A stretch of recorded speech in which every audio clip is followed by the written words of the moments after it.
I am going to talk about home safety. I'm Lanny Forbes. I have been a firefighter for going on 19 years, medical first responder for 19 years. I teach CPR, I do a variety of different things. But we're going to talk about how to make your home safe and what things need to happen. And the first thing that we need to talk about is that you need to be prepared. And really that's what I have a lot of, is information about how to be prepared for whatever the situation is. How many of you have a home telephone line at home? Okay, so quite a few of you. That's unusual and that's awesome. And especially when we're talking about safety at home, because if you call from your cell phone to 911, what's going to come up is your coordinates, not your address. You said you had a home phone, right? Okay. So when Angie would call, it would pull up and it would have her name and her address and who the responding fire departments are. Any information that she's put out at dispatch will be in what we call the ESN line. But if you're calling from a cell phone, that doesn't happen. Just your GPS coordinates come up. So in this packet that I put on the table, one of the things that you can do is to, if you have just a cell phone, or even if you have a cell phone and a landline, is to register with Smart 911. So what Smart 911 does is this is actually yours. This doesn't belong to our very central dispatch. We don't even, the only time they can even see information from you is when you call, and it only stays up for an hour. But if you were to call, then this little green, you can see that little green lock down there, that actually pops up on our dispatcher's screen, and then it populates the entire screen with the information that you have chosen to put in. So if you choose to put in that maybe you have 3 children and they're 6, 8, and 9, and they sleep in, you can even put in where they sleep in the house. You can pull up pictures of them or download pictures into that. And again, this is your information. This isn't information that dispatch has, but this is information that comes up when you call in. We were talking about 4-H a minute ago. I always think about the fair with this. So because we oftentimes get children that are lost out at fair, and if they were to say, Freeport C5, be on the lookout. We're looking for a 3-year-old little boy in jean shorts and a white t-shirt with blonde hair and blue eyes. How many of those do you think we have out at fair? Right? Wow. Right. But if you have uploaded a picture, they can send a picture of that child to everyone that's responding, so we can see exactly who it is that we're looking for. I'm getting turned up. Freeport Island Fires. Request by law enforcement, email, and 14-year-old female. My husband's home, it'll be fine.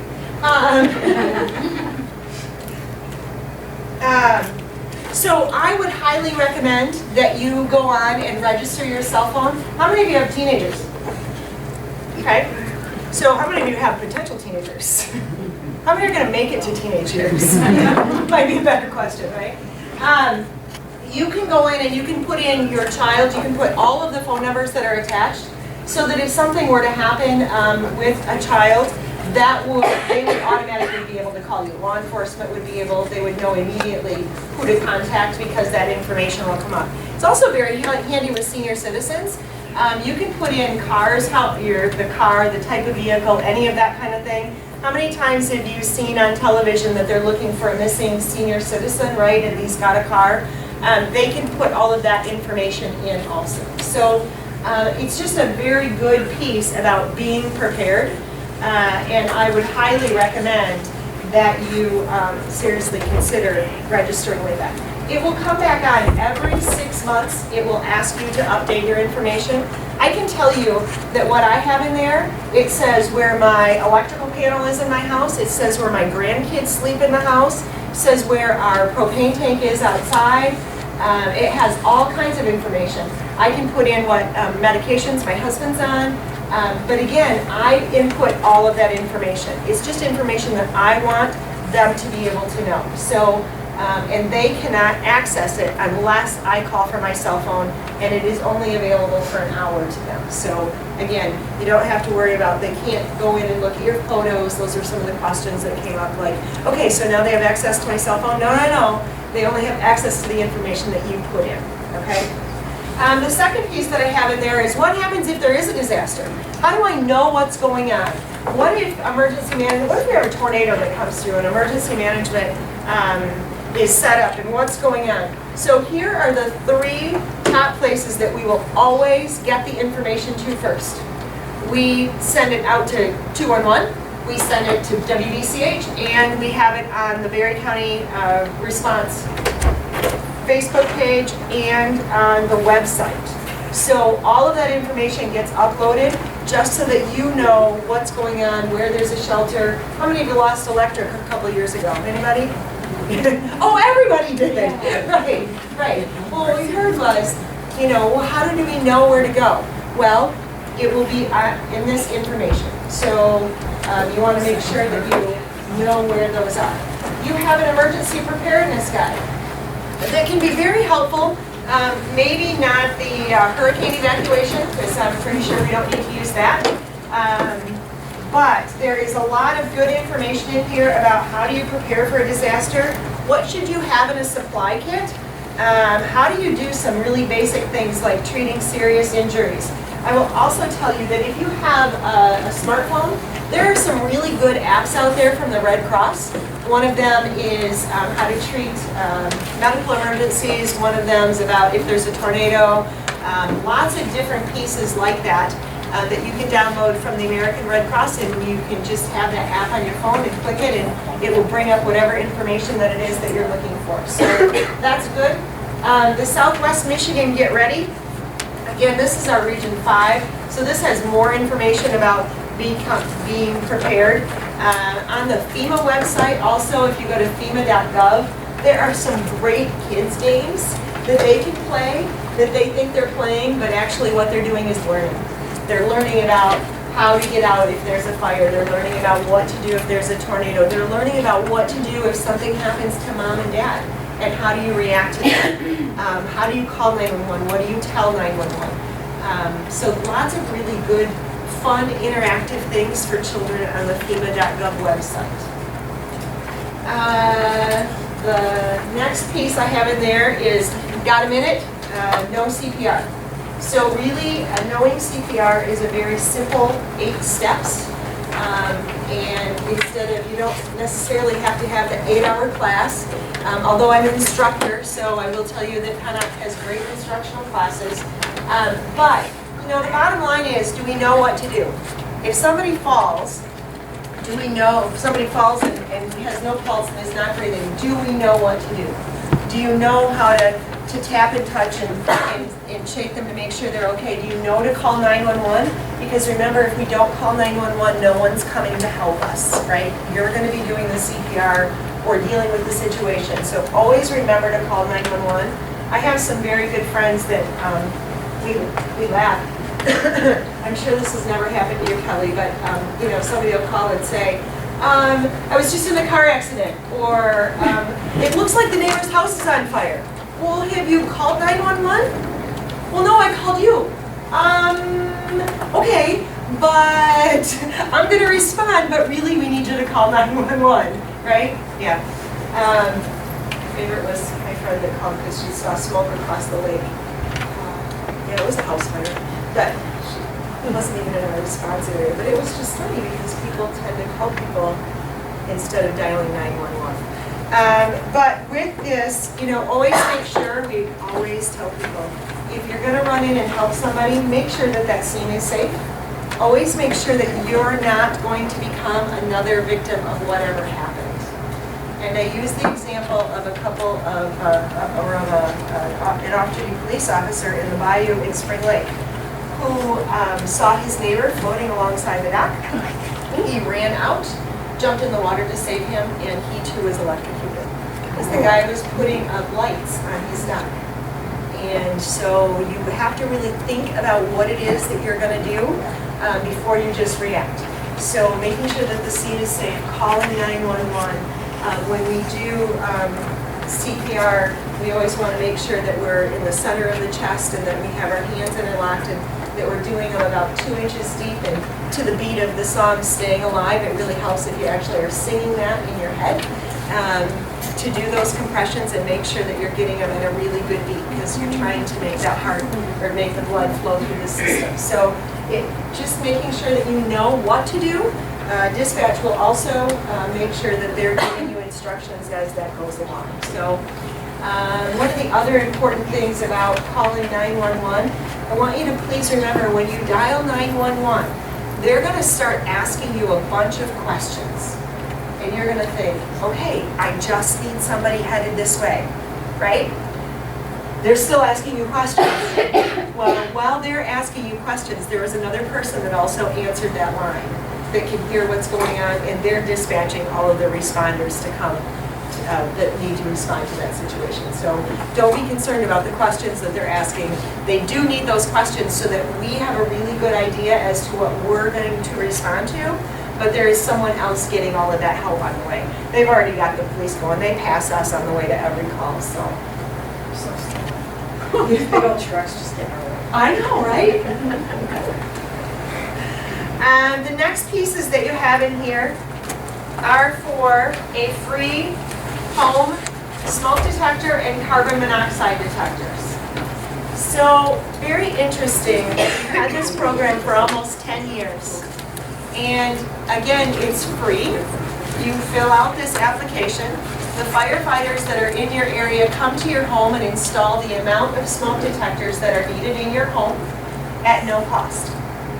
To date, I just looked again today, 29% of the households that we go in have no smoke detection, and 56% have one or less smoke detector. So what I can tell you is that in most homes for smoke detectors, we'll have at least 5 smoke detectors. If you don't have at least 5 smoke detectors, you really want to think about it. Now, that could be if you have a mobile home, that might be different, or if you live in, obviously, an apartment. But if you live in a home, you're going to need one on every level of the home, and NFP standards is now to have one in every bedroom, not just in the hallway outside of the bedroom, but in every bedroom.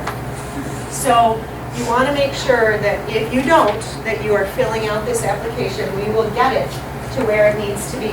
I will tell you also that if you think about it and you're like, okay, I got this, covered. But if you have a senior citizen in your life, if you have a neighbor, make sure that they have this, because most of the homes that we go into for seniors, when they moved into those homes, it was you put one smoke detector in the hallway going upstairs and you had one on the main level. And that's still what's in the home. And that's just not enough. Especially with seniors, we actually put one above the bed where they sleep because their hearing is not quite as good. So you want to, put it in the bed where they sleep about 12 inches from the ceiling. So we do have that smoke detector program. The carbon monoxide detector program is another one of those free programs that we have. That came around a couple of years ago when we had one of our local pediatricians had a carbon monoxide detector issue in her home. Didn't know it, and could have been very serious. Is that your doctor? Yeah. Yep. Could have been very, very serious if they wouldn't have realized when they did what the issue was. Because it was May, it wasn't normally when you would have an issue with your furnace, but it was a fairly cold day that day and they had turned it on, and through the evening that the carbon monoxide continued to fill into their house. So anyway, we have this carbon monoxide detector program. You should have one on the main level of your home. It should be generally in your living area. Ours happens to be in our living room. I will tell you the funniest thing about carbon monoxide, the instructions in every carbon monoxide detector that I've ever opened, it says do not place on the outside of a mobile home. I'm not sure what caused them to put that in the instructions, but if you have a mobile home, don't put one on the outside of it for some reason. It is amazing to this day that we still have issues with carbon monoxide because they're so, again, easily gotten. But in the last storm that we had somebody that Their electric went out, they started up their generator and didn't think anything of the fact that it was in their basement. Luckily, they were coherent enough in the morning that they were able to call 911, but you could barely understand what they were saying. So we need to help make sure that the carbon monoxide detectors are in the homes and that people know the safety of what needs to happen. The other thing, when the fire departments come out, we will leave you with information about how to make a safety plan. You know, the carbon monoxide detectors and the smoke detectors, those are the first steps of getting out. The other piece that you have to know is where you're going to meet, how you're going to meet. Talk to the kids. Make sure that when they're at Grandma and Grandpa's house, that they know where that meeting place is. When they're at their friend's house, have them think about those things. I don't want to scare the kids, but we certainly, you know, you think about, I know my kids, they had those best friends in the whole world, right, that they spend every other weekend with, and they have child's at your house the other weekend. You know, make sure that they've thought about where they need to go if they're at their house. Make sure they think about some of those kinds of things, just because, again, we need to be prepared. We need to think about what could happen, not panic anybody, but just make sure that we're thinking through that process and how we can be the most safe. The last thing that I put in, and I have 1 minute, is the car seat basics. Because oftentimes we get asked questions about car seats. We have a couple of technicians at our office that can install car seats. If you're having trouble with it, please make sure that the straps need to be very tight. You shouldn't be able to move the car seat at all in the car. Angie, I think you're kind of one of those car seat gurus, are you not? Right, you're very specific about it, and I appreciate that. There are oftentimes, a lot of people are just not sure about how a car seat is installed or how to get it as tight as it needs to be. I will tell you, they tell you to put your knee in it and push it back against the back of the seat. I use the top of my legs, or if it's a rear-facing car seat, I use my hips to push it in to get it as tight as it needs to be. There's some really easy tricks that we can teach you if you're having trouble with your car seat. But again, I will tell you that I have never run on a car accident where I have had a child that's been injured that was improperly installed in their car seat. If they're properly installed in their car seat, I've never had a child be hurt at all. So it's very important, and I think Kelly, you kind of echoed that at the last time, that when car seats are in properly, we just don't see injuries to the children. So we want to make sure that they're in there properly. I have an 8-year-old granddaughter, and she was so excited. She turned 8 on January 29th. On January 30th, she had her mom bring her down in their car, and she said, "Grandma, can I sit without my booster seat?" And I said, "Well, let's see." So I put her in her booster seat, or I put her in the car seat, and the seatbelt came across her this way, and the seatbelt was riding up here, and I said, "No, Paige, I'm sorry, but until you fit properly." So I put her back in her booster seat and showed her how the car seat or the seatbelt fit across her shoulder and how it came across her hips and how that's how it needed to be. And until it fit like that, she could not be out of her booster seat. So while we have people think that's the 8 years, it's really 4 foot 9 inches tall before they should be out of a booster seat. So we joked in class, car seat technician class, that our kids are going to be going to prom in their booster seats. But, you know, again, it's all about being safe. So if you have any questions, lots of information, you can always call the Berry County United Way office. We'd be more than happy to help in any way that we can. And I'm only 2 minutes over, so sorry. But yes. You had these little booklets, and there wasn't one in this packet somewhere, any extra. Yes, There's one over here. There's also this list that you have too. You have that list too. Okay. Similar, very similar. It's got the same information. It's fine. It's good. Anything else? Does anybody else want one of the bigger booklets? Does anybody have some? Okay. See you. Thanks, Nanny. All right, we gotta get some deep breaths and some energy here because I'm about ready to fall asleep. Anybody with me on that? I mean, what time did you guys get up and get going this morning? But I first, it was a few minutes before 6, but hit snooze for the first time. Okay, well, welcome. Thank you for showing up. I'm always a little worried that no one's going to come. So I'm always happy to come here to the Hastings First Baptist site for a family workshop series because you guys always show up. So thank you. My name is Liz, and my last name is Lenz, and I'm the coordinator of the Berry County Substance Abuse Task Force. I work for Berry County Community Mental Health in the area of substance abuse prevention. So my friend Trooper Summerhays is going to flip through my slides for me, and I brought you a present. We'll go through this bag at the end, and if you have any questions, ask me as I go through, okay? So let me ask to do a kind of a show of hands, or maybe you could even, yeah, let's do hands. How many of you are currently parenting? How many of you are here for child care credit? How many of you are here because your job says you have to be here? How many are here just because you want to be, or other reasons? Okay. How many of you are parenting or are caring for children 0 to 2 years old? Raise your hand for me. Okay. 2 to 4 years old. Let's see what we got. 4 to 6. 6 to 10. Okay. Child care. Let's do 10 to 12. 12 to 17. And how many have 18 and older?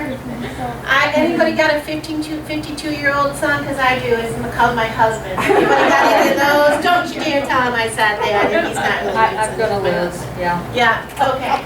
So that kind of gives me an idea. I'm currently parenting a 20-year-old, almost 21, and a 22-year-old, almost 23. And that isn't fun. So we think that 0 to 2 is crazy times. But I think they're all very demanding and very different. And it's really important that we keep them safe all the way along the lines, especially as we talk about substances. So let's go ahead, and I'm not going to bore you with this slide. Let's go to the next one. Okay, I want you to think about a typical family home. Even think about your home, all right?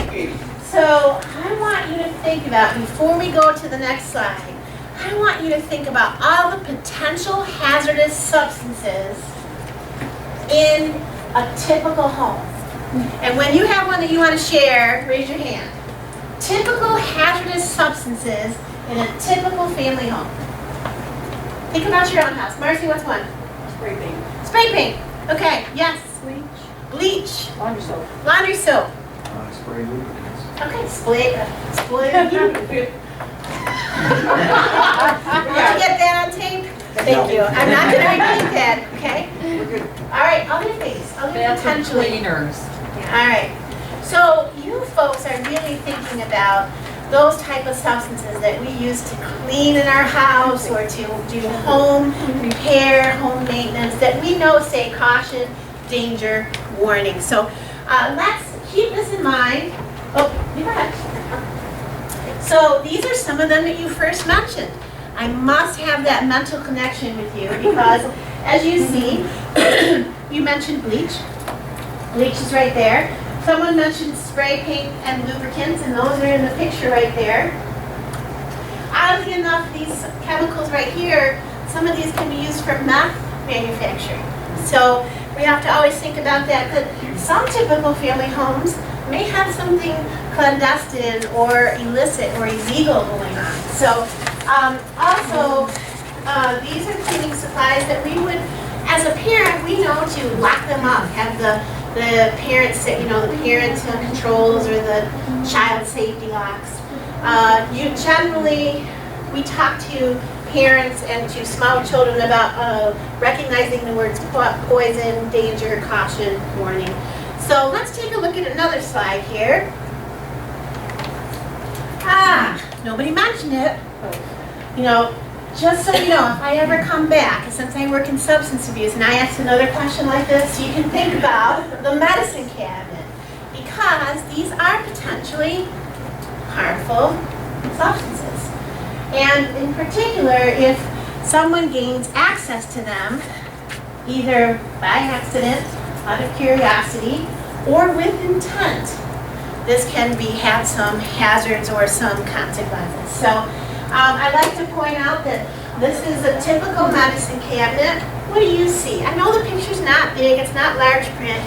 I can't see without my glasses, but maybe you can see. What's in that cabinet that you notice? Ice cream, hand cream. Scissors. Okay. Probably Visine. What's on the top shelf? Prescriptions. Prescriptions. There's no lock. There's no lock, and there's prescriptions there. So anybody who goes into this bathroom can access those. So if I leave my children home with a babysitter who I trust, and my babysitter says that her friend's going to come over, and I think I trust them, and I say it's okay, what happens if the babysitter's friend goes in the bathroom and takes some of my prescription medication out of curiosity? What happens if my child goes to that cabinet and climbs on the cupboard? I'm sure none of your children ever climb the bathroom cupboards. Let me tell you, my children are directly related to primates and have monkey genes, and they climbed on everything. So I am the poster child for if your kids were going to do something, they did it. Okay, but so that's just a possibility that could happen. It's cold and flu season. So these are some typical over-the-counter cold and flu medications that we may be leaving right out in the open on the counter, correct? I mean, we leave them there. And little itty-bitty toddlers will get into them because they're thinking, is it will make me feel better? My mom or my grandma or my auntie puts it on me when I'm not feeling well. My daycare provider gives it to me. I'm not feeling good and no one's here, so maybe I'll take it, okay? Cough syrups in particular can have some bad effects if we take too much. So, and then again, just access. Recently having had some of the older adults in my life fall ill and with terminal illnesses, when you enter the home, think about this, when you enter the home of someone who has a chronic or a severe or even a terminal illness, where are all the medications? Kitchen table. Kitchen table. Not always. What happens if I take my kids over to visit their great-grandma who's in her last stages of life, and I'm visiting with my great-grandma and my littles?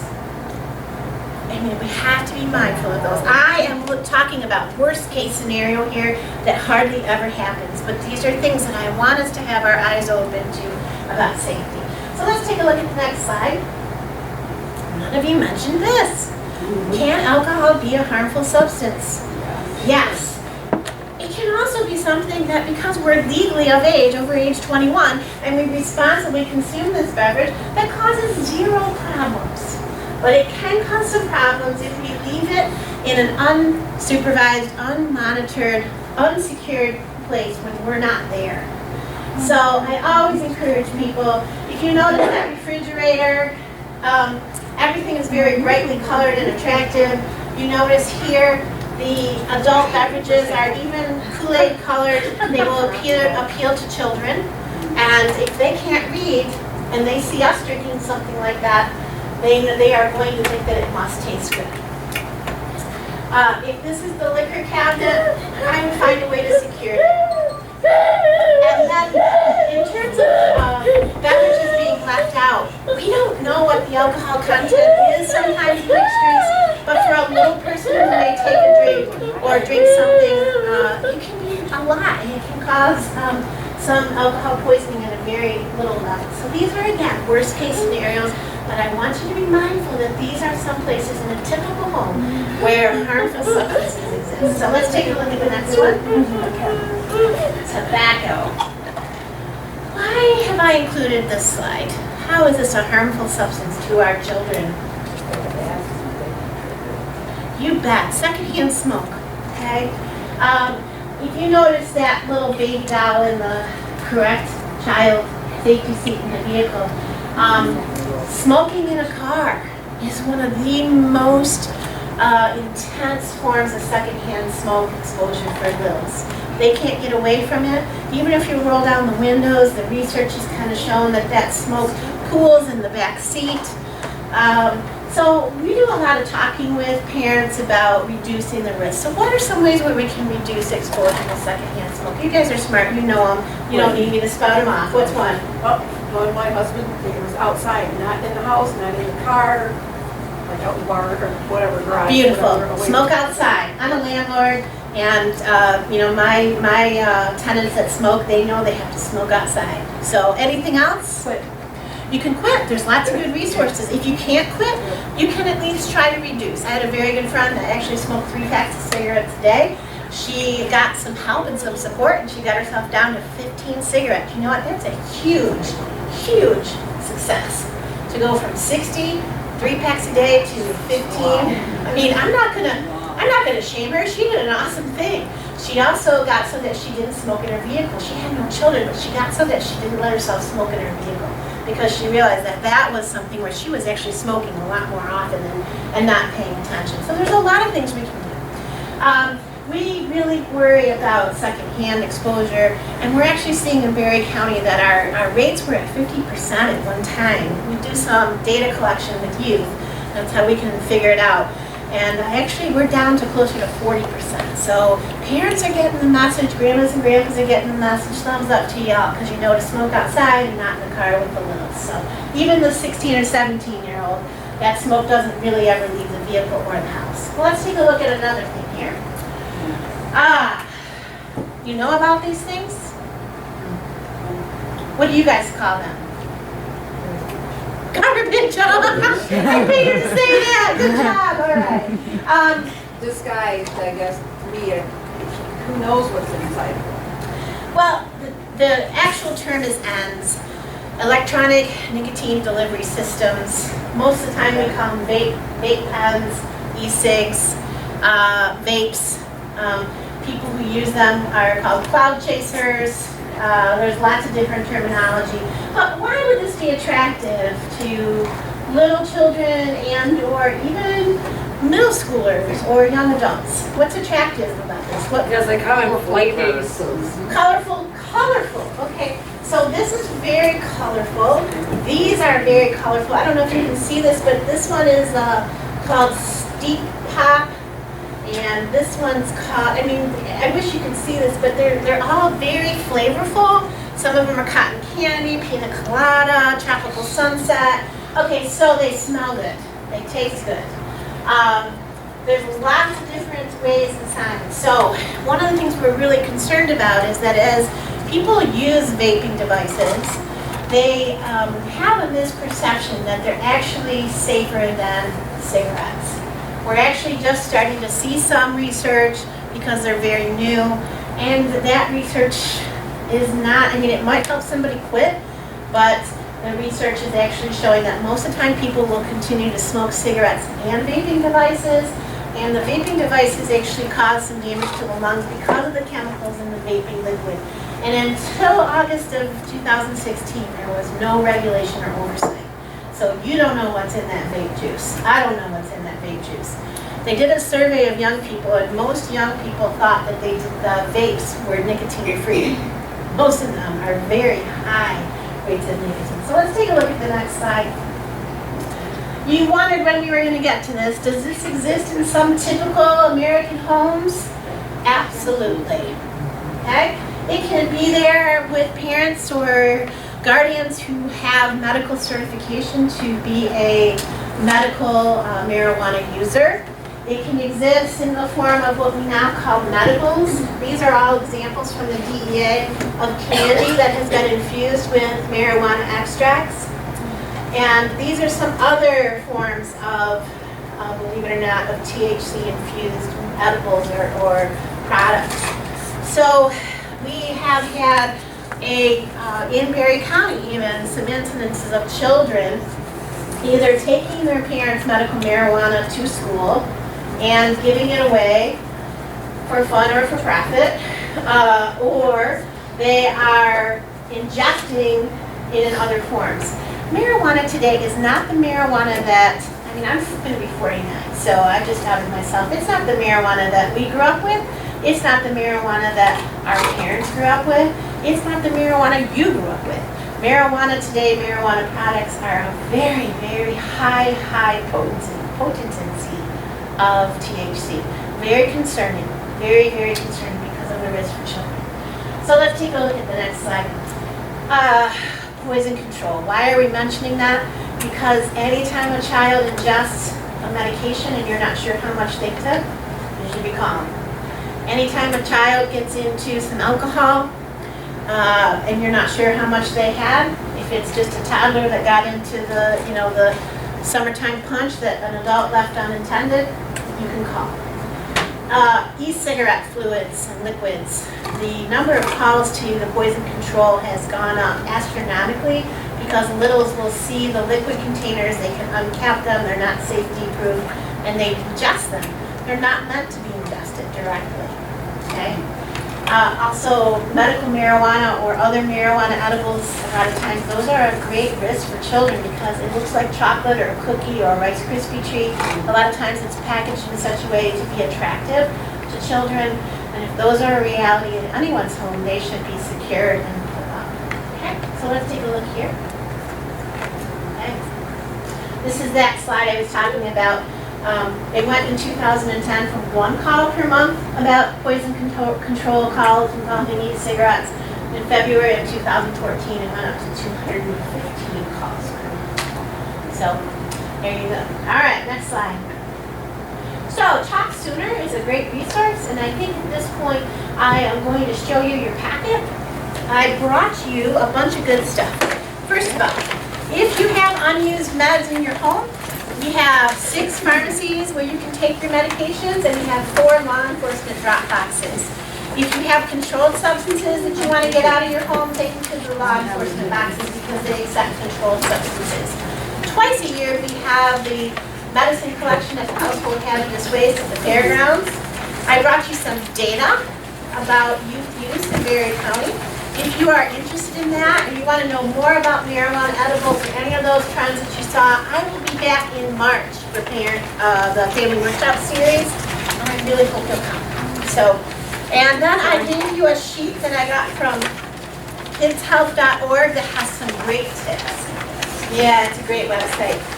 The other things I gave you in the bag are, I gave you the information about the Talk Sooner app that you can put on your smartphone. There's also a website if you don't have a smartphone. We also have some activities going on in Berry County about parents as role models for young people. And everybody loves a pen and a sticky note. And then something else that's very near and dear to our hearts in the world of prevention is mental health and suicide prevention. So there's some information about the suicide prevention lifeline, which is a 24/7 call center. This bag, actually, you can put your unused medications in it and bring this to the Household Hazardous Waste. We will empty it for you and give you your bag back. Let's see what the next slide is. I think I'm on the 1-minute warning here. Okay, that's a picture that was in your packet. Let's see what we got next. Oh, treatment. You know, sometimes we just get ourselves in a trouble where we need help. And this is some treatment information, and I'll be talking more about this in the March workshops. And then lastly, some good websites. And if you had any questions about those, I'll leave those up for a few minutes so you can write them down. They're all very, very good. Do you have any questions that I can answer real super duper quick? Yes? I was wondering, what have you come in contact with the e-cigarette? Are they damaging like secondhand smoke, or? I would say yes, because that vaping liquid is still, so if I'm using a vape pen, I inhale, I'm heating the coil inside that device that is turning that liquid into a vapor, and I'm pulling that into my lungs. When I exhale, that is going to be secondhand. So we don't know all the things that are in that liquid. Nobody's releasing all of their components or ingredient list. But the basics are that there are some effects from that as well. Now, vaping tends to leave a cloud, and then if you're in that cloud, you are breathing that in as well. Okay, so secondhand exposure. We'll know more a couple years from now, Mary. So, you know, it always takes a few years to catch up with the trends. We do know that in Berry County, more young people are using vaping devices than smoking cigarettes. So Yes. I just wanted, fostering, we have to have locks. So we use magnet locks for medicine. And we also have, in our bathroom, we put a door lock, I mean, a key lock, with key lock is what I'm saying. So anybody wants. Yeah, there are great ways to just get a, it doesn't mean you can't have a liquor cabinet. It's just, Yeah, magnet locks are really cheap Yeah. and they're great. Yeah. So it's especially, you mentioned about fostering, so those are some of the quick safeguards that we can all do. And once we change that behavior, it's really easy to continue. It's not a difficult one. If we keep the aspirin up in the cupboard, I keep mine in my kitchen cupboard by my, by the glasses, because if I need an Advil or Tylenol in the middle of the night, I want it to be right there. That's very different from talking about controlled substances or some other things that could hurt somebody if they're ingesting. So we have a cabinet in our bathroom, our room bathroom. We have a master. Well, anyway, so that's what I do the Advil, because it's like you said, I need Benadryl because I need something or Yeah. allergic to. It's like I need quick access. A manual is so easy. Yep. Just Absolutely, thank simple you. things. I appreciate you sharing that. I learn a lot from you folks, so I will share that with other groups too. Did you have a question? Well, my question was in do the sizes make a difference? Because I know I've seen some of the younger kids around here, they like the ones that look like cigars almost. Is Are you talking about e-cigs or? yeah, is there really a difference in how? We're gonna talk more about that in March, that's my Oh. shameless plug. Okay. However, All right. what I can tell you is that there are as many vaping devices out there, and they're made for multiple uses. So sometimes the bigger ones are made can be used for multiple substances, not just nicotine liquids. So I don't know. And I generally will ask people to take a picture and send it to me, and then I will go online and find out and do some research. We just got a new server at work though, and sometimes it doesn't let me go to some of my favorite illicit websites. But I'm only as good as my server will let me go to, but I will try to do some work for you. It's a great question. Any other questions before I turn it over, because I'm sure I'm late, right, Kelly? I can edit one. Okay. All right, thank you again for thinking that I had anything worthwhile to tell you. Thank you. Great, so my name is Kelly Summerhays. I'm a trooper at the Wayland State Police Post. I've been there for about 27 years now. And from 2010 till about 2013 and a half or so, I started doing a lot of community service work through the Post and did a lot of presentations, a lot of stuff talking to students about online safety and the hazards of it and things like that. And when I would go and speak with parents groups like this, I would typically bring along one of our state police cybercrimes geniuses because they knew a lot of stuff and could answer questions from parents for me. I don't have use for it anymore, he's gone on to better things. But what I want to talk to you about is like some of the things that we see in law enforcement involving the use of devices, social media, things like that that are happening. And I'm sure you've probably got a lot of your own stories to tell as well. I know some of you have like the middle school, some high school age kids that you either care for or are close to. And that's where a lot of this is happening. But cell phones are in devices, iPods, iPads, all the tablets are being put into the hands of, I have two nephews that before they could speak, they had a tablet and they could watch little movies and things like that. Drives me crazy. But when these kids can, work circles around us on these devices, then they know a lot more than we do, and we're never going to catch up. And I took a 2-year break from community service, and then just coming back into it, all of the apps that I used to warn parents about, I mean, there's stuff out there now that I'd never heard of, and I happened across a really great website that I think is an excellent tool for parents and caregivers and grandparents. If you have any questions about anything, I'm going to show that to you in a minute here. But just to talk to you about some of the stuff that we touch on a little bit. From my side of it is mainly, I can tell you about the crimes associated with it. You probably are aware of this, but for instance,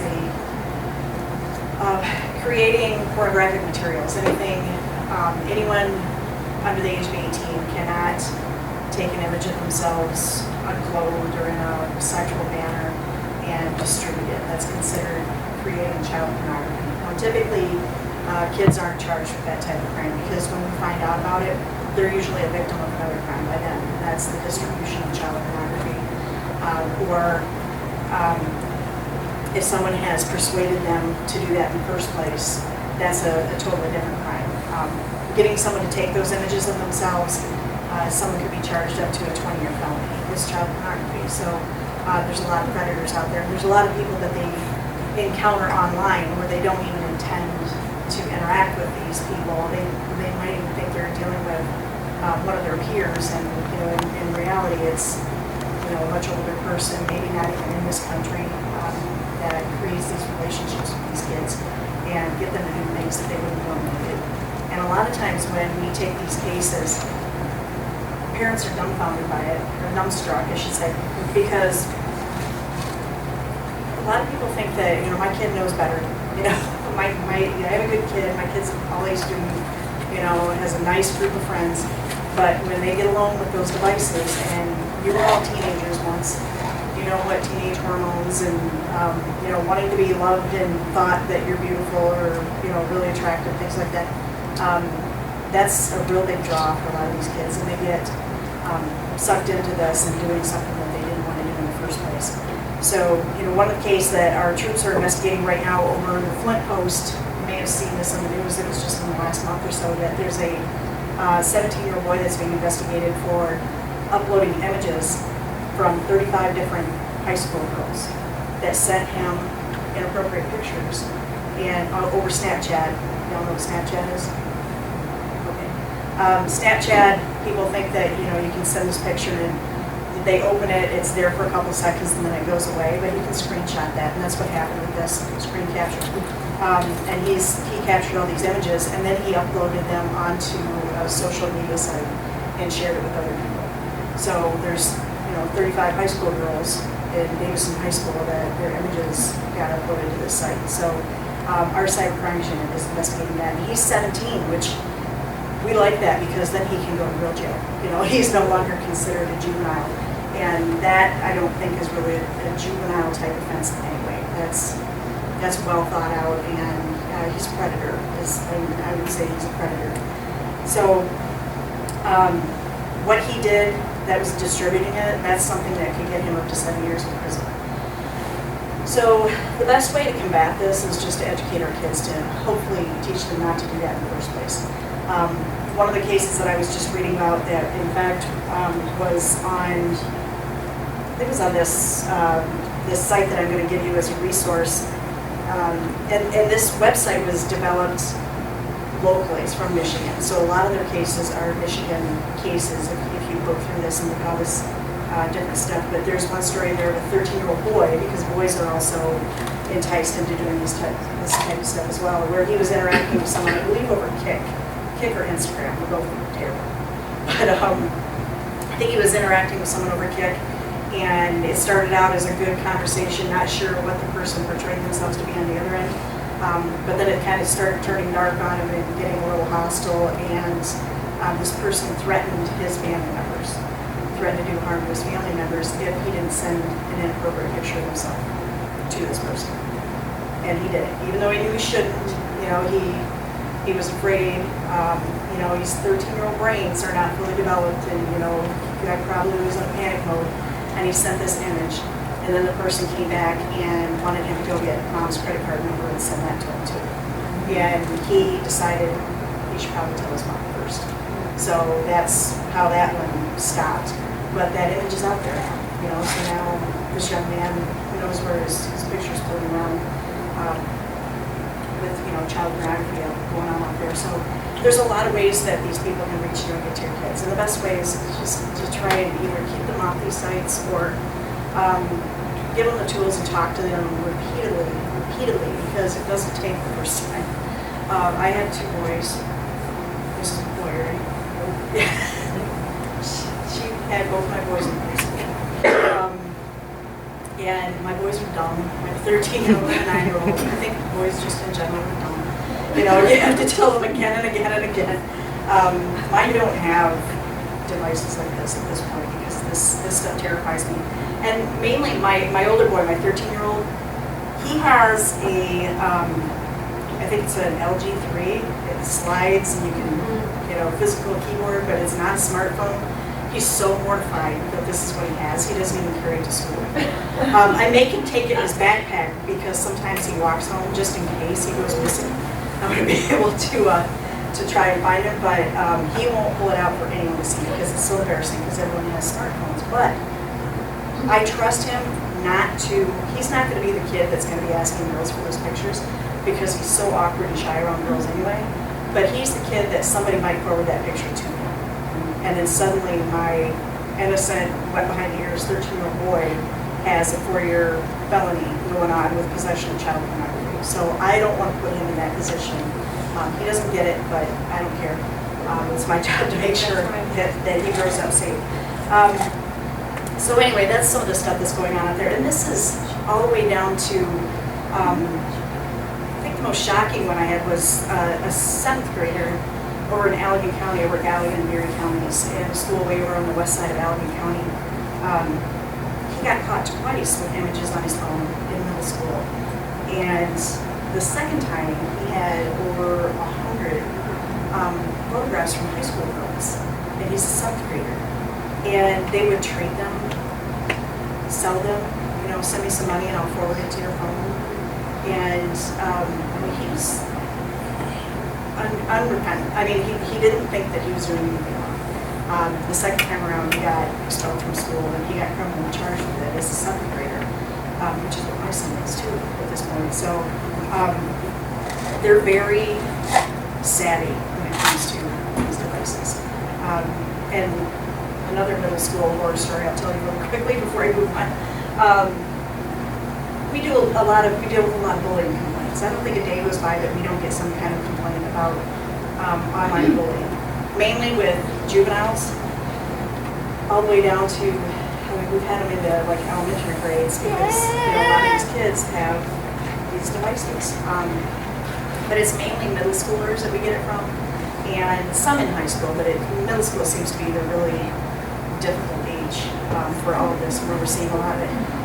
But I had a situation, this is creative. One girl bullying another girl actually created a second profile and was sending messages out to everybody pretending to be her from this fake profile. It was just off by 1 letter. And they were both kind of pointing the fingers at each other. And the parents, good parents, because I said I want their devices. I want to download the information off of it and see what we can find and get to the bottom of this. And they willingly handed them over.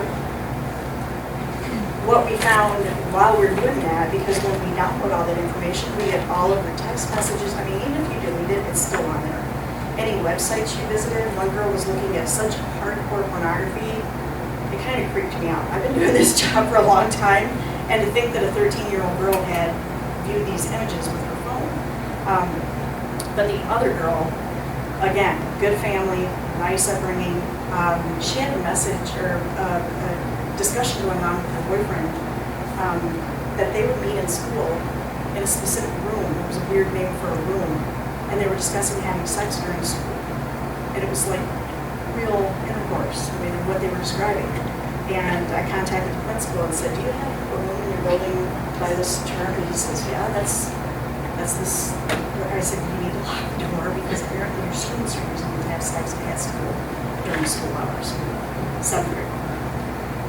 So, anyway, now that you're sufficiently scared. A lot of the stuff that we're seeing now is the sexploitation. Like I mentioned to you before about the 13-year-old boy, where someone will get these kids to do something that they're ashamed of and then turn around and use it against them to force them into doing something else. That's basically human trafficking. That they can get these kids to either send more pictures or meet them for sex acts. That's human trafficking, and that's how they're getting to these kids. And you might think that all the doors and windows in your house are locked and everything, but these creeps are getting in through your kids' devices. So if they have iPads, tablets, whatever, be a bulldog on those and make sure you know exactly what they're doing, who they're talking to.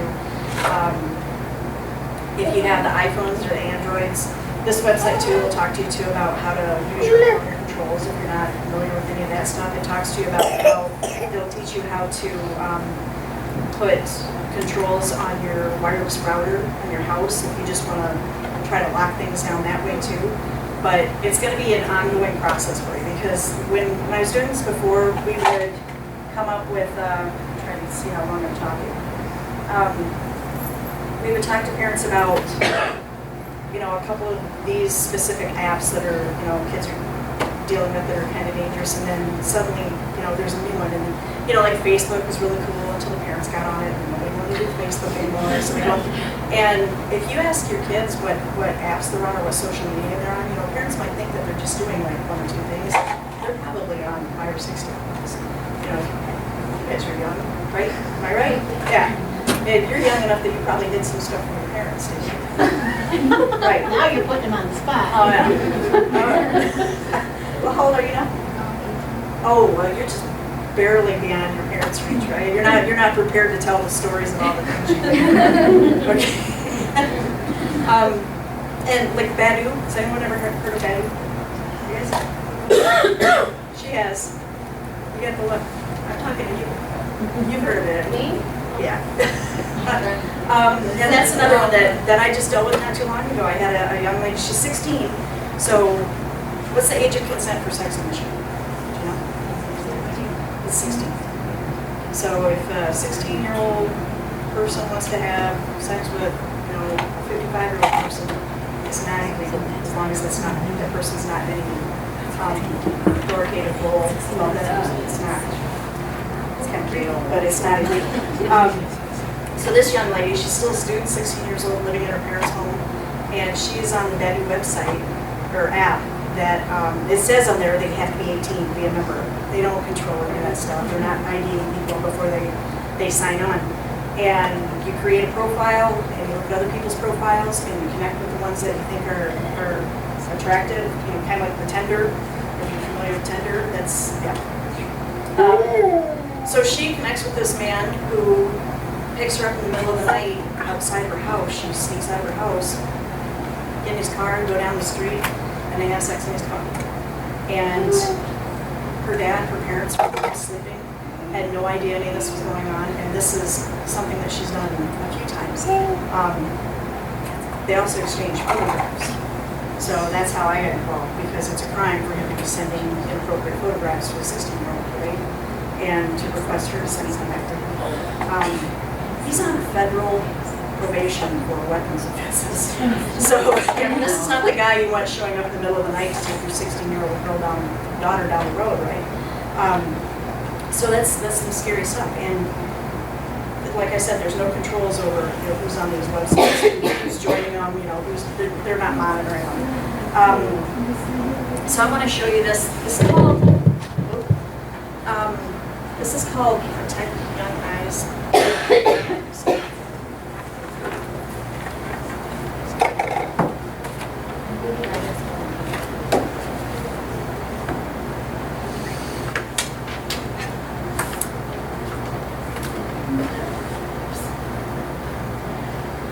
Okay, so this is, just to warn you, this is a Christian-based website.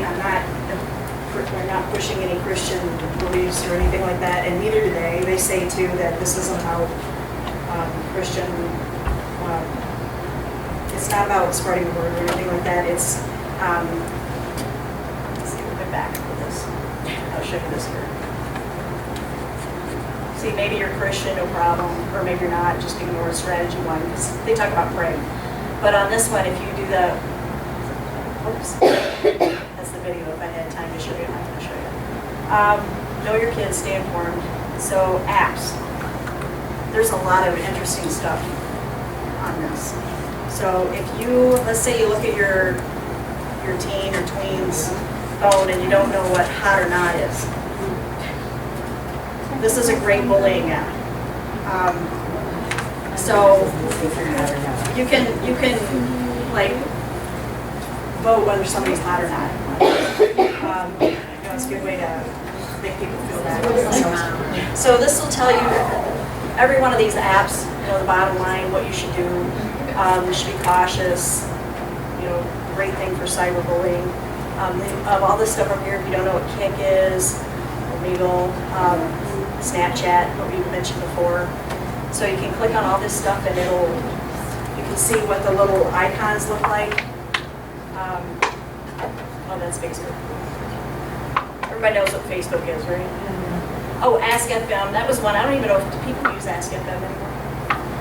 See, I'll keep going this way.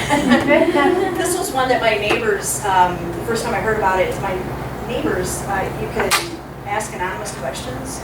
And somebody was doing one like, you know, who thinks Cindy should kill herself?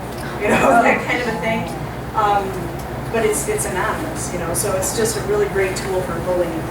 So this, yeah, protectyoungeyes.com is just a fantastic resource for parents, I think. And we also use the standard netsmarts.org is one that we always talked about before. And it's SMARTZ.org.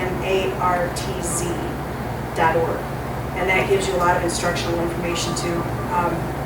And then of course our Michigan ICAC.com, the ICAC is Internet Crimes Against Children. Those are the ones that I always pushed out there, but I love this one. And like I said, this one is all in Michigan. I think it's based on Wawaso. So a lot of the stories that they tell are from, like from local news. And you can see, you can click on the different clips from the local news. How much time do I have? I forgot to set my time. Probably about 1 minute. How long is that video? Huh? I think it's like 5 minutes. You want one? Yeah. Did you have any questions? Well, I saw Pokemon Go on there. Do you know like what's so bad? I mean, I've never used it, but People so getting hot.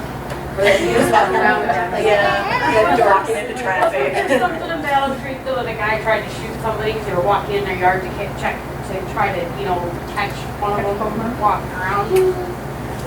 That's Battle Creek or Kalamazoo, I know. I don't think he was anybody. Yeah, I can't even remember something. I don't know. I don't think he was deliberately like waiting and. Because I guess they were supposed to be walking on the sidewalk and some guy walks in the yard and I thought somebody got shot or hurt or something because they were doing the Pokemon That could be. Go thing, and then they get a big spiel on the news that you had to stay on the sidewalks and you couldn't walk in graves because there was somebody in graveyards, you know, so, yeah, it's kind of weird. but this website's not just for like What's up, guys? It's Kobe Prick. sexual things. Like it's like No, Pokemon it's for for everything. Everything. Everything, yeah, and they even have, they rate some stuff that's good too, you know, they'll tell you like what some good things for kids are there. But they break it all down about, they like do all the research for you, which is awesome because you just can't keep up with it. If anyone's never seen this, this is kind of interesting. It's just a little, this guy does a little experiment connecting with some kids online and seeing if they'll meet him. But this is very common. What's up, guys? It's Kobe Person. How easy is it for a pedophile to pick up an underage child using social media? Well, today we're going to find that out. I made a fake profile on Facebook posing as a 15-year-old boy. With the parents' permission, I friend requested 3 girls, ages 14, 13, and 12 years old. I've been talking to these girls for the last 3 or 4 days, and today we're supposed to meet up. What we found in this video is shocking and something everyone should see. Be sure to watch until the end.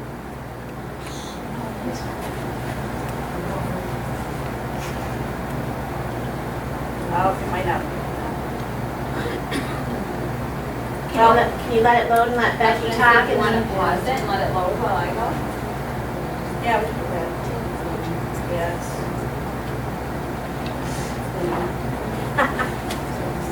All right, you want to talk? Hi, my name is Becky Warner. I'm from Children's Protective Services, and I really want you to see this video, so I'm going to quickly get through my stuff so you can do that. On the table, there should be a pamphlet that looks like this. This talks about safe sleep. Has everyone heard about safe sleep? Yeah? Yep. So the ABCs of safe sleep. And this pamphlet discusses those. Baby should be alone with no other persons, no blankets, stuffed animals, buffers, only a tight fitted sheet on their back in their crib. So the ABCs alone on their back in their crib until at least the age of 1. This pamphlet goes over that more, and you can read through it. Does anyone have babies under 1?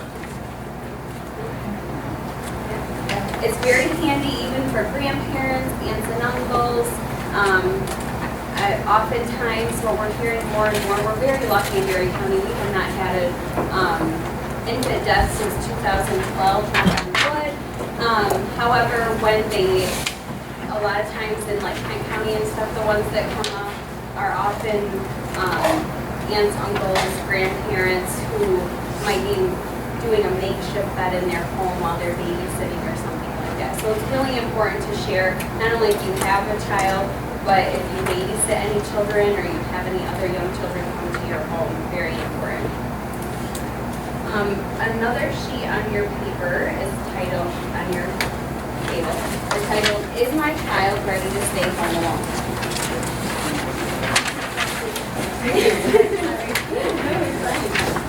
So for Children's Protective Services, there's really no, we get so many calls. What's the magic age? What age should my kid be to stay home alone?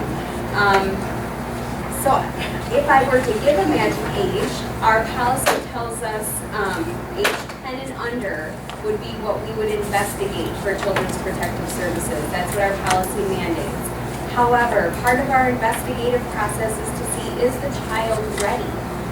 All children become ready at different ages. My brother, when he was in 5th grade, he was ready. He wanted to be home alone. He was begging my mom. I wanted nothing to do with it. So he stayed home. I went to a babysitter. Every child is different.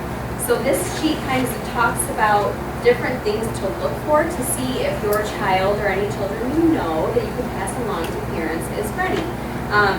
Talks about physical, emotional, and mental stability of the child. Does the child want to stay home?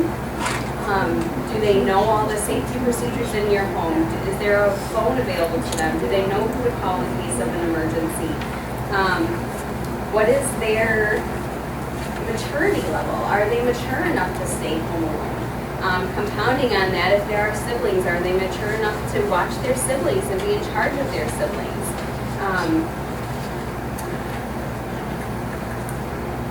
Talks a lot about any physical, emotional, or mental limitations, any antisocial behavior, delinquency, incorrigibility.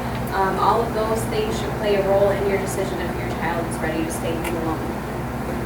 I would encourage any parent, and I certainly would do the same when my kids reach that age, to give them a try. You know, short little spurts. Start with a trip to the grocery store and lean them into it and see how they do.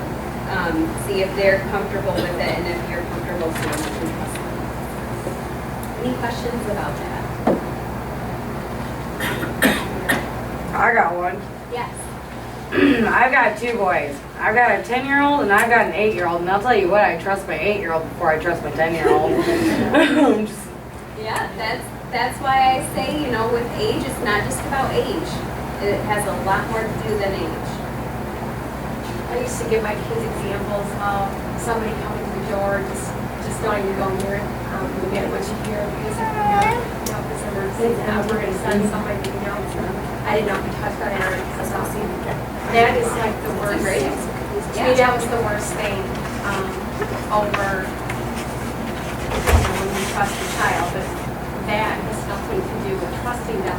That has their innocence. I love that. You know, when we did this a couple weeks ago, trust, the word trust kept coming up, and I sat in the back quietly thinking, it's not just about trust, it's about their age and what their mental ability allows them to do.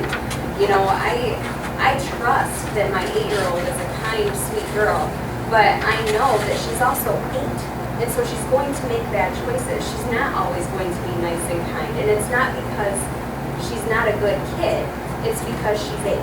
And just like, as you're going to see in this video, you know, kids, they're young. You know, I keep hearing middle school. Middle school is when some of these things are popping up, and probably social media for middle schoolers could be the worst thing ever, because middle school is such a tough time for kids. They're trying to figure themselves out, the world out. They want to be adults, but they're not ready to be adults yet.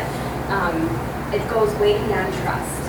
It's that curiosity, what they don't always understand all the risks to them in the world. They trust easily, possibly. So, it's a very good point. Glad you said that. One other thing I want to touch on is sibling-on-sibling violence. I touch on this because it's actually in our mandated reporter training. It's something we teach that Children's Protective Services does not investigate sibling-on-sibling violence. However, the caveat to that is that if for some reason there's a known issue between siblings, then we do become involved. So for example, if a 14-year-old boy is on probation for breaking his 9-year-old sister's arm, that's probably not a good situation to leave those two home alone in the beginning, during those beginning stages without services being in place. Another example is if one sibling sexually abuses another sibling. Probably shouldn't be leaving those kids home alone. And there's lots of different, we are often thought to be a punitive measure, but really we're there to help families problem solve and work through those situations. How can a parent safely keep their kids together in the same home? Because it's not always an option to ship one kid off. It's not fair to the parent, and it's definitely not fair to whichever kid that is. Because as parents, we love all of our children.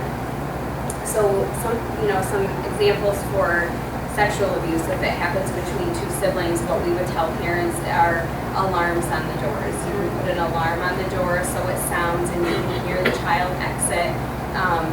Some of them even have keypads so the parents can enter it to allow the child to come out.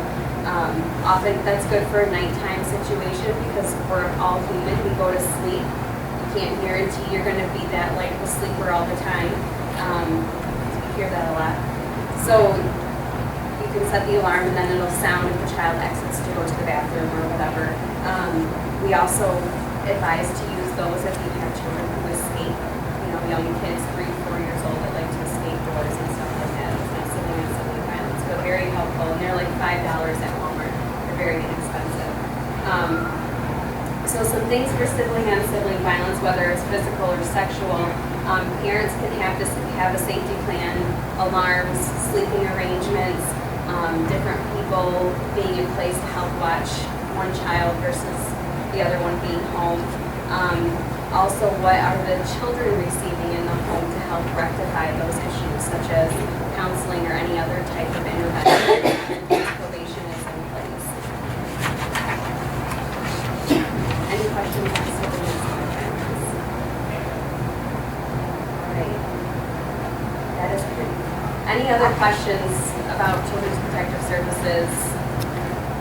What I was going to say this a couple of weeks ago was a tip that Liz had, and I went home and got my boys on board with this right away, but I wanted to share that with you. Yes, okay, so one of the things that I did with my children was in middle school we had this, my kids got cell phones when they were in 6th and 7th grade because that's what I got them on the same cell phone plan the first day they ever got one. But before that we had this rule that if they ever got somewhere and they felt unsafe for any reason, all they had to do was call me or text me and ask me if Uncle Bill was there. And I would know that that was the key word, that something wasn't right, something was making them feel weird. If they were over at a friend's house and they could call me and say, just wondering if Uncle Bill got there, and I would then come and get them, no questions asked, and we'd get them out of that situation if they were feeling uncomfortable. And that was great. And the one time that it actually got put into place, my son called me and said, I just want to know if Uncle Bill is there yet. And I'm like, you don't have an Uncle Bill? What are you talking about? He goes, no, Mom, is Uncle Bill there yet? And I'm like, oh, that Uncle Bill. I'll be right there.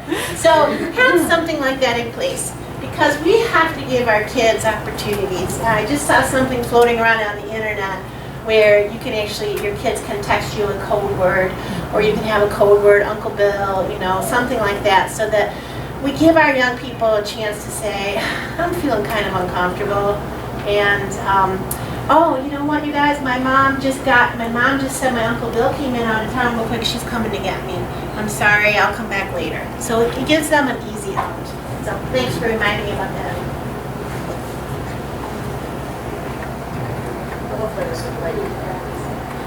And use what we've learned from this video to better educate your friends and family. Hope you guys enjoyed the video.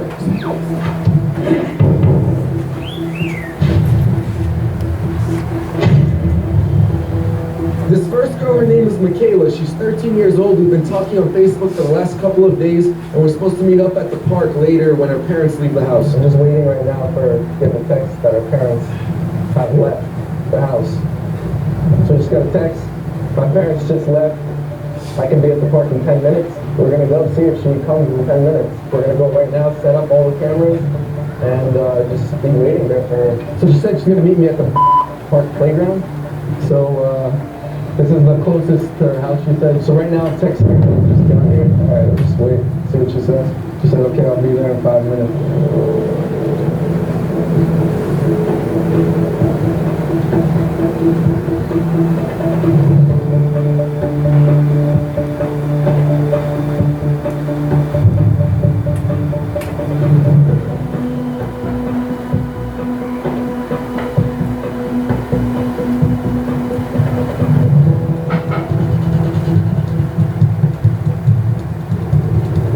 Oh, she's coming, yeah. Michaela? From Facebook. Remember? Michaela, are you crazy? Are you out of your mind? We could have been pedophile. You do this. Yeah, you know that I could have been anyone. If you talked to me for the last 4 days, you've been talking to me on Facebook, you know that, like, you shouldn't talk to strangers, especially online. Like, I wasn't even do I look the same as my picture? It could be even worse than that. You realize how scary this could have been? We have to talk. This next girl, her name is Juliana. She's 12 years old, and we're supposed to meet up tonight when her father falls asleep. But right now I'm here with John, who's Juliana's father. And we're gonna see if she's actually gonna come to the door or not. She said, this is the last text, LOL, I would have to wait for my dad falls asleep if you want to chill, because I can't have boys over. She wants to chill tonight, supposedly. I don't think she's gonna open the door. I hope she doesn't open that door. What's your address? I pray she does not respond to this. Well, I can't say the address, but she just literally just texted the address. Start driving to the address, close by. My dad's going to drop me off. Alright, so she just said, I think my dad fell asleep, you can come now. One with the light rays? Yes.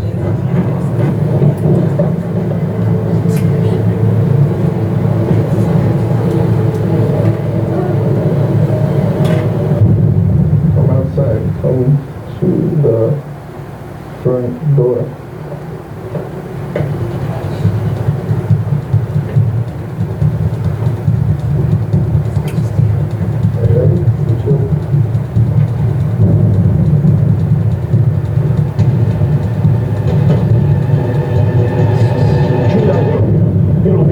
What's wrong with you? What's wrong with you? How can you do this? You're 12 years old. If you're 20 years old, you could have been raped and murdered. We already lost your mother. What would I do if anything happened to you? What would I do if anything happened to you? I won't make it. Don't ever do this again. Don't ever do anything like this again. This next girl, her name is Jenna. She's 14 years old. We've been talking online over text message and even had a phone conversation. So right now we have the parents of Jenna. Jenna thinks her parents are going out tonight for date night. She thinks my brother is going to be driving, so she's going to get in the car, but she doesn't actually know that it's all just me. So I'm going to text her right now. Did your parents leave yet? Yeah, like 15 minutes ago. Do you think she's going to go through with this? Okay. What's your address? Right, is this your house? Yeah. Okay, let's go. All right. So the hair just changed. The parents never thought their daughter would do this. The man like that. Don't pull up his fan, oh gosh. It's gonna scare the crap out of her. She's gonna remember it. Yeah, I don't like that part. That's scary. I think just seeing you would be the That's what it's on. Yeah. Okay. Close it back. Yeah,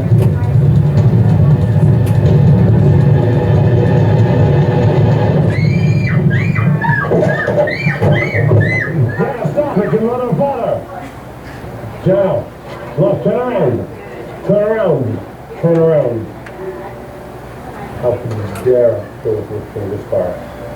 What are you thinking? Just explain. Give me your phone right now. Give me your phone now. What would have happened if you came out and it wasn't us sitting back here and there were really crazy people back here? We never would have saw you again. We watched movies together. We looked at newspaper articles and the news about all these things are real life situations that have happened. And we discussed them. What, you think it's fine to go try that on your own? What happens if they would have drove away and there was three strangers sitting in this car? Huh? What have you done? What do we have done? We didn't have our daughter. You understand, you probably thought you were talking to the kid, you didn't even know what was happening, did you? When you got in with that, you told with everything I was saying. You understand now, you should never ever do that again. You should teach you a lesson forever, your whole life.